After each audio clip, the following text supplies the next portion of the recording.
So you want to do a music startup. Why does everyone want to do music startups? Well, everyone's an expert because they all have the best taste in music and know about all the great bands, right? Everyone loves music. Everyone thinks that they're going to be they have a messiah complex, that they're going to fix the music industry single-handedly because these dumb music labels just don't get it, right?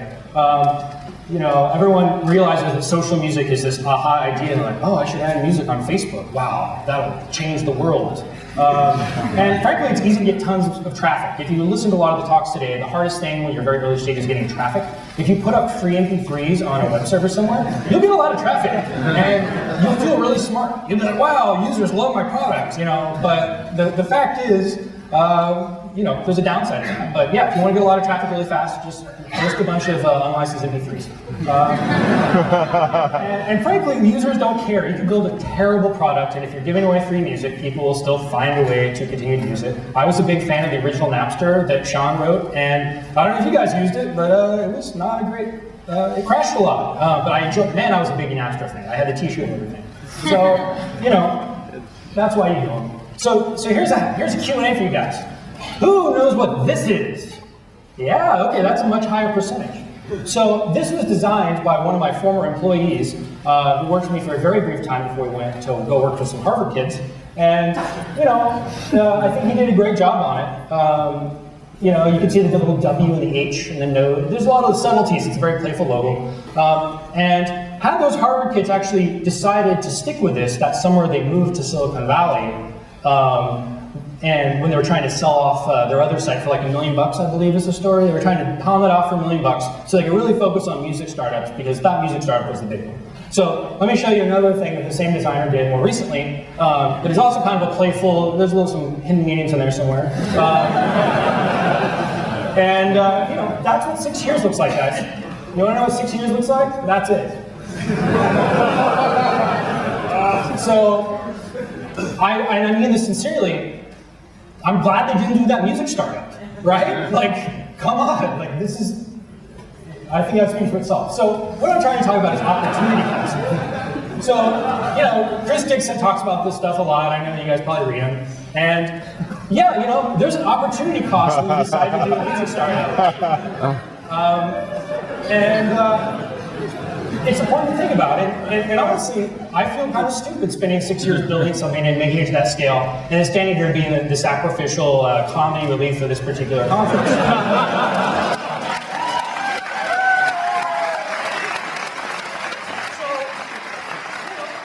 think if I would have spent that time building something else, I think it probably would have gotten better for me. So yeah, there's such thing as opportunity cost. So let's talk about it. I'm going to go through these. We'll see how the timing goes. You want to build a tools for artists startup? Wow, Radiohead, direct to fan. We don't need labels. These is a whole very common brand of startups. So artists aren't going to pay you. They don't have any money. There's a lot of saturation there. TuneCore is really good. Research them. They have a disruptive business model. They just charge a flat fee to put your music in the music store. They don't take a percentage of sales. So you might want to look at that one. Topspin is really good. The CEO manages the Beastie Boys and already has huge buy-in of doing a direct-to-artist consumer proposition, direct-to-consumer artist proposition. And frankly, let's talk about margins. No one's talked about it today. Doing kind of a store like this, at best you're going to get 20% margins. And so you have to sell $250,000 of indie band content every month. See, you're 50 grand to run a startup on. And I don't know if anyone is familiar with numbers here, but selling $250,000 of unknown bands MP3s is like the hardest thing I could possibly imagine. So watch out. This is the one startup everyone does. Don't do it. In general, let's say, oh well, that's just indie artists. Let's do download stores. Well, okay. If you do deals with labels, you have to pay advances, and that's a lot of money up front. I would say $3 or $4 million. You have to be prepared just to get these licenses. iTunes already has 90% plus market share, and it's really hard to get people to switch from buying music from iTunes. I don't recommend that either. Amazon's selling MP3s, Google's about to launch a whole big music store, and so like I said, you gotta pay $5 million in, you're gonna have 20% margins, so you gotta sell $25 million of Justin Bieber downloads one at a time to ever make your paid capital right. This is a hard business. This is a really hard business. I don't necessarily recommend it.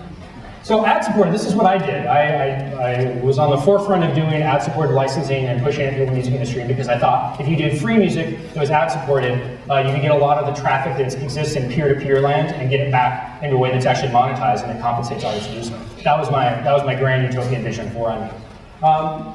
So everyone focused when they were dogging on Imeem about per play minimums, and it's true, per play minimums are very challenging, so every time a song gets played, regardless if you show an ad or not, you have to pay the labels, so you can get way upside down really fast.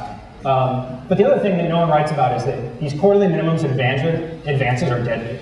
Quarterly minimums mean no matter what happens, even if your site goes down or you name it, you got to pay the labels X million dollars every quarter, no matter what. No matter what happens, you got to pay them this money. It's burned. There's nothing you can do about it. If you can't pivot when you're attached to something like this. You can't pivot out of deals like this. You're boned, okay? So doing deals, when you're contractually obligated to pay out millions of dollars in a very consistent timeline is something that, again, I just do not recommend. And in general, labels won't even do ad-supported stuff anymore. Just to cut to the chase, the reason is now that we have free music on mobile devices, it completely takes out the reason to ever own music again, and this whole cloud music thing just messes up their economics even more. So I'm not even sure that they're going to license ad-supported anymore. So maybe this won't be a problem for you. Subscription startups are the thing they're trying to get a lot of people started. Oh man, this one's a hard one. So here's how you do a subscription music startup. Spend 2 years in stealth doing deals. Just raise $5 or $6 million. Not too hard, right? You got to give the labels 10 to 30% of your company. And let's just talk about the actual business model. So you charge $10 a month. You're going to face 10% monthly churn of people unsubscribing every month from your service. It's kind of like a halo effect.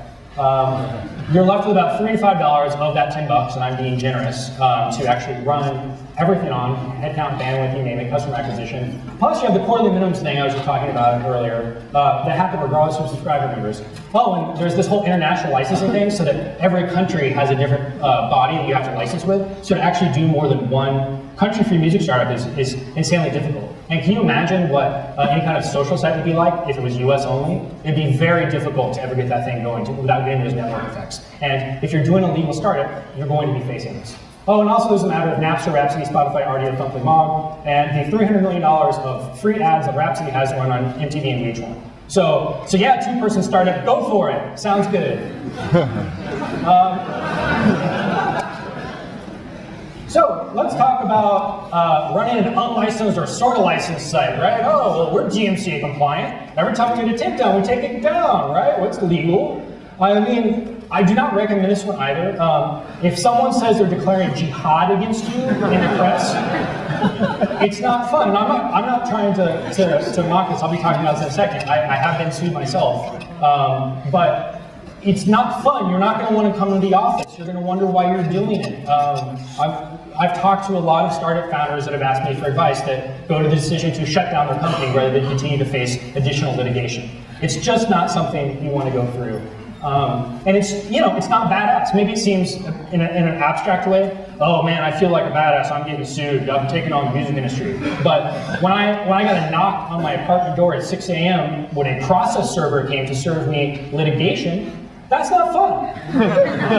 You don't want to go through that. It's not badass, it's not cool.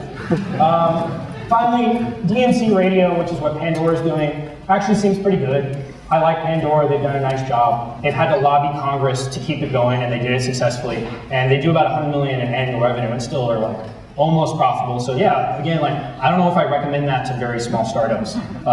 It seems incredibly difficult. And yes, I know I'm missing a bunch of other music startup angles. I just tried to hit a few of the highlights in this one. So I want to talk about why this is so hard. And to me, it's not about the people, it's about the structures. I think the real problem here is all about the legality, and I think there's a lot of similarities here to software patents. If you're familiar with the software patent stuff, patent trolls go out and, I'm gonna, if a user clicks on something on your site, you gotta pay us $100 million in, licensing fees. So there's all these people doing patent trolls. Very similar to this. There's no actual defined rules to run a music startup, especially in an international sense. So there's all these gray areas where a lawyer's always like, well, you can do it or you cannot do it. That's your call. How do you feel lucky today? So that applies to mashups, There's publishing, which, just Google music publishing. I could spend 3 hours talking about that, but that's in addition to paying the labels, you also have to pay publishing. And iTunes gets sued all the time for copyright infringement. Everyone does. If you mess with music, you're going to get sued. It's just a fact of life.